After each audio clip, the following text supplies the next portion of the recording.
Hello guys, and welcome again to my YouTube channel. And for today's video, nakita nyo na dyan sa title. So, update about kay Cash Express overdue payment. Marami pa rin nagtatanong sa akin, may mga nagpi-PM pa rin kung kumusta na nga ba daw overdue status ko dito kay Cash Express since then, from the beginning na na-overdue ako dito at ano na nga ba daw yung nangyari dito sa akin. So, may mga letters ba akong natatanggap, may mga text, calls, even email ba ako na nare-receive mula sa kanila. May home visitation na nga ba daw na nangyari dito sa akin. Ito guys yung sasagutin ko ngayon. Dahil nga po this 2025 ay naka-receive nga naman kasi ako ng isa at hindi na rin naman nasasundan na text messages mula nga sa kanilang collection agency na si MBA Consult. Ito nga po ay dated ng February 21, 2025. So ito yung kauna-unahang text messages na mula sa MBA Consult kung saan nga po ay nagre-remind sila ng overdue repayment ko dito. So, bago tayo mag-proceed, syempre, kung bago pa lang po dito sa aking YouTube channel, please consider to subscribe na muna and click mo na rin po ang notification bell dyan para naman lagi kang updated sa mga incoming videos na ina-upload ko dito. Dahil na nga po, so kakaba-kaba na ako dito dahil nga po naka-receive ako ng text sa kanila. At ang nakalagay nga dito ay attention, so pangalan ko. So your payment of 24,905.40 for Cash Express is overdue. So immediate payment is required to avoid further fees and potential legal action. So please contact us at number nila na binigay 0917621569 if you need assistance. So MBA Consult. So galing nga naman na talaga sa MBA Consult yung text messages na ito at hindi na mismo doon sa Cash Express representative nila or yung agent nila. Naghintay pa ako ng ilang linggo dito kasi nga ina-expect ko na baka i-text blast na ako dito or magkaroon na po ako ng mga follow-up text or calls, even doon sa email ako na matatanggap para i-follow up yung repayment ko dito. But then, naging relax naman ako dahil hindi na nga po ito nasundan hanggang ngayong April. Isang beses lang nag-text si MBA Consult ng kanyang reminder or follow-up repayment. Ngayong araw na nga na ito, ngayon ko nga lang din naalala na buksan ko or i-check ko na nga po yung account ko dito kay Cash Express. Kaya open ko yung account ko dito and then, ayun, nandun pa rin naman yung account ko.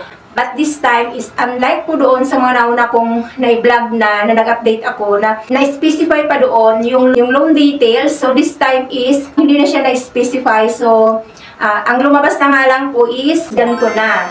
And then sa baba may nakalagay na information or kung parang letter siya na naka-address nga naman sa akin. So ang nakalagay niya na nga dito is your loan has been sold.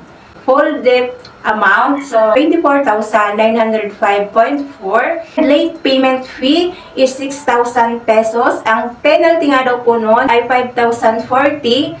And interest ay ang laki, so 10,865.4.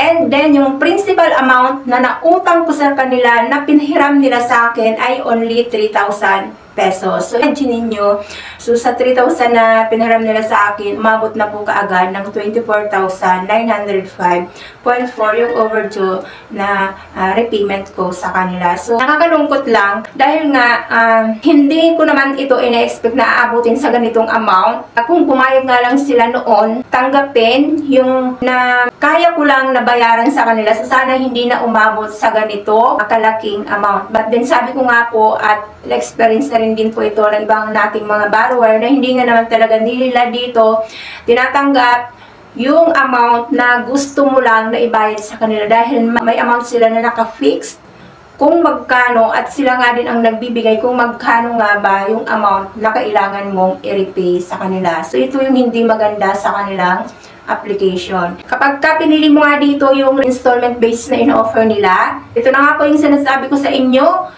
that moment na nagbabayad kayo dito or nagre-repay kayo ng iyong installment, hindi pa po yun yung pinakang principal amount na binabayaran nyo. Yun po ay yung interest or yung tubo lamang po yun na binabalik nyo sa kanila. Dahil doon sa pinakang last mo na babayaran, doon lamang po papasok yung principal amount na kailangan mong ibalik sa kanila. Kaya nga po napakahaba po, matagal po yung pagbabayad mo dito at mapapansin mo na nga lang na ang laki-laki na pala na nakukuha nila na pera sa'yo. That moment na nagre-repi ka dito ay yung magtubo lamang po ang binabayaran mo sa kanila. So hindi pa po yun yung pinakang principal amount. So yun yung nakakalungkot dito kay Cash Express. So babasahin ko na lamang po ito para din po magkaroon kayo ng idea. If ever nga po na ma-experience nyo rin po na overdue kayo dito. So nakalagay niya dito is, please be informed that Cash Express Philippines Financing Incorporated has sold your debt under your loan agreement to MBA Consult PTA Ltd.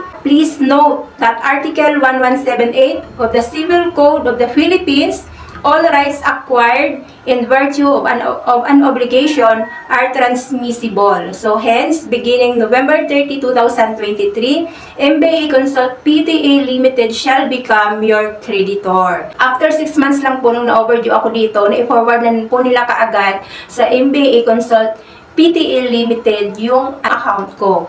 At nakalagay niya, please be advised as well that in view of the assignment, MBA Consult PTA Limited shall have the right to collect your debt obligation should this remain unpaid. And to prevent legal action, please coordinate with and or make payment to MBA Consult PTA Limited through the following information. So, nagbigay nga naman sila ng email address dito, under kay Nerissa, galendes@ph and ganon. And then, meron din po ito, meron din cellphone number. Or send a message via the chat on their website at www.mbacgroup.com.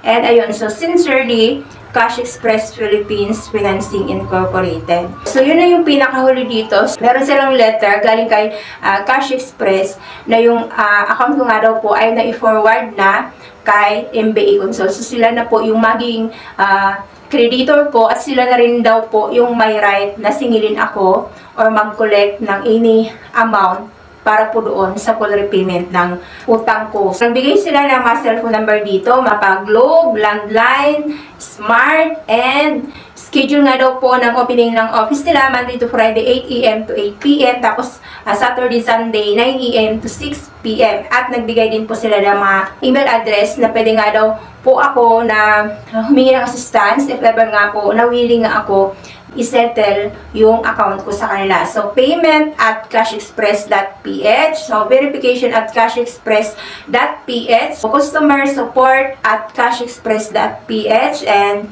HR at cashexpress.ph and info at cashexpress.ph. So, ayun, nagbigay sila ng mga email address para if ever na kailangan mo ng assistance, maaari nga daw po ako makapag-send sa kanila via email. Ito na ngayon yung naging update ni Cash Express sa akin. A little shock na din dahil ito na nga rin po naging status ko dito kay Cash Express. Hindi ko dito ma-push yung sarili ko na bayaran pa rin whatever moves naman na gawin nila dahil nga po, so unreasonable naman na nabayaran ko sila dahil nga po sa principal amount na nahiram ko dito ang 3,000 ay umabot na po kagad siya ng 24,905.4. So, sabi ko nga po, maghihintay na nga lang po ako dito na i-home visit ako dito sa bahay.